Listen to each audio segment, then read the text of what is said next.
Good morning sa aton nga tanan sa buok kalibutan.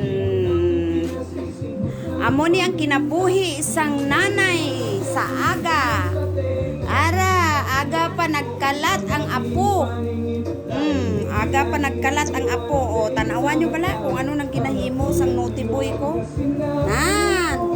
O, ang isa nga girl ko, ayan, tulog pa. Tulog pa na siya, nan.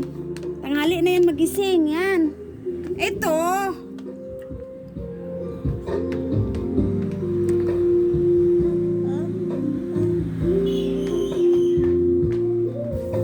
Yan. Ang buhay ng lula nanay. Yan, ganyan. Pag umaga. Muna. Ang hugasan ko pa, per